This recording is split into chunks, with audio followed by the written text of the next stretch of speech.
Welcome to the Faith for Women podcast, a well for your soul. I'm Jen, your host, and this is a place where thirsty hearts come to drink deeply of the living water Jesus offers.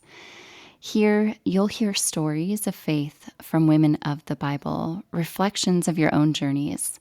You'll listen to testimonies of faith from women today, much like the woman at the well who met Jesus and was never the same. And you'll step into breakthroughs in faith, upper room moments where we lean in with expectation and the Spirit meets us with freedom. Wherever you are in your story, sister, this is your invitation to come to the well, to be transformed, and to remember God doesn't just love you, He delights in you. Hello, welcome back to the well where we sit with Jesus and He imparts wisdom and understanding to our hearts and our minds, where our soul comes into alignment with His. We are in the middle of a beautiful series, and I just want to welcome you back. Welcome back to the mindset of Heaven's Market Movers. So far, we've gone on such a powerful journey together. In episode 1, we talked about the revelation the Lord gave me when He said, if my children don't have it, the enemy's does. And I want you to be Heaven's market movers. In episode 2, we learned that money is a tool, not a master. And in episode 3, we broke off the spirit of scarcity and learned how to live in overflow. And now today, episode 4, we're stepping into something deeply personal and beautiful. It's about your heart, your longings, your dreams. Today's message is called Desires as a Blessing. I want to start by saying something that might surprise you. Your desires are not dangerous. They are divine. They are not distractions most of the time. They are invitations to God. You were created in His image, which means your heart was designed to desire. Somewhere along the way, we learned to distrust our desires. We were told they were selfish, that they were worldly, that wanting more somehow made us less holy. But God told me one time in such a gentle way, a loving way, your desires are precious blessings to me. That stopped me in my tracks.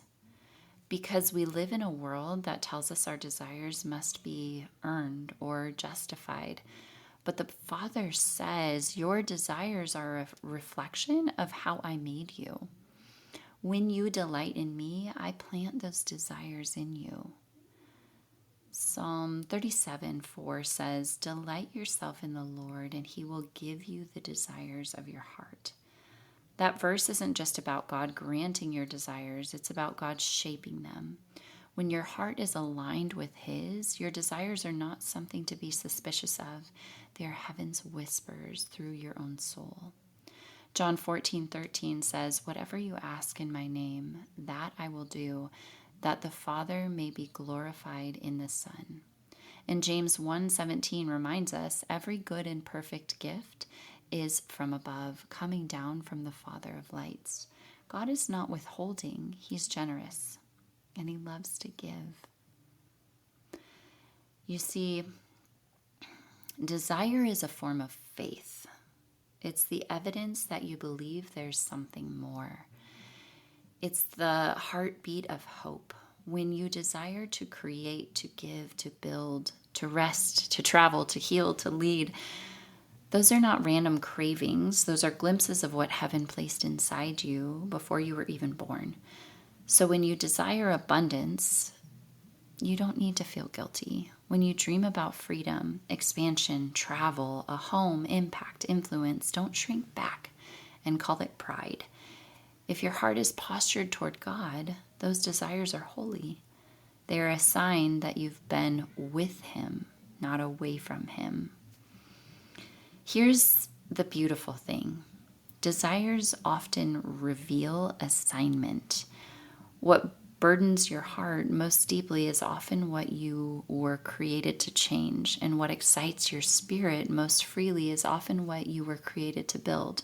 So when you find yourself saying, I wish I could help women get free financially, I wish I could travel the world teaching God's word, I wish I could create something that blesses families, don't brush it off. Ask the Lord if that's your invitation, because many times the thing you're desiring is actually God saying, daughter, come build this with me. Now, I know what it feels like when your desires seem slow to unfold, when the waiting feels long. But let me remind you, delay doesn't mean denial. When you're walking with God, delay is often development. It's not that He's holding back the blessing, it's that He's preparing you to carry it. He refines your motives, strengthens your faith, and stretches your capacity. So when the desire is fulfilled, it won't crush you, it will complete you. Psalm 37:7 says, be still before the Lord and wait patiently for Him. That patience is not passive, it's partnership. When your desires align with heaven, they don't just bless you, they bless others. God's not afraid of you having more. He just wants to make sure your more has meaning. When you're blessed, you bless others. When you prosper, your community prospers. When you overflow, the kingdom advances. That's what it means to be a market mover, not just financially, but spiritually.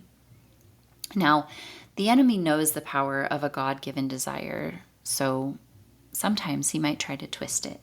He wants you to believe your desires are wrong, so you'll bury them. Or he tries to distort them, so they'll destroy you. But when you bring your desires into the light, into conversation with God, He purifies them and strengthens them. The enemy's counterfeit says, chase what you want to prove your worth. Heaven says, receive what I've prepared because you're already worthy. Take a moment this week to journal your desires. Ask yourself, what have I been afraid to admit I want? What dreams have I buried because they felt too big? What do I long for that might actually be heaven calling me higher? Then ask God, Lord, which of these desires are from you? And how can I partner with you to bring them to life? And then trust that He'll show you. Let's speak these truths out loud together. My desires are a precious blessing to God. I delight in the Lord, and He shapes my heart for His glory. I am safe to dream, safe to desire, and safe to receive. My desires are aligned with heaven's plan for my life. Delay is not denial, it's divine development. I am a daughter of purpose, called to manifest heaven on earth. So, as we close today, remember this. Your desires are not something to apologize for. They are something to steward. God planted them in your heart not to tease you, but to teach you who you are. They are road signs pointing to destiny. They are heaven's invitation to create with Him. You can stop minimizing what you long for. Stop calling it selfish when it's in fact sacred. And start thanking God that He made your heart big enough to dream like Him. On the next episode, we will step into the power of stewardship, where we'll learn how to protect, nurture, and multiply what God entrusts to us. Until then, walk boldly, delight in the Lord, and remember, your desires are a blessing, not a burden. Thank you for joining me at the well today. My prayer is that whether you were refreshed by a story of faith, stirred by a testimony of faith, or empowered through a breakthrough in faith, you leave carrying living water into your world. If this episode blessed you, share it with a friend so she too can find refreshment here. And remember, sister, every time you come thirsty, he fills you. And when he fills you, you overflow.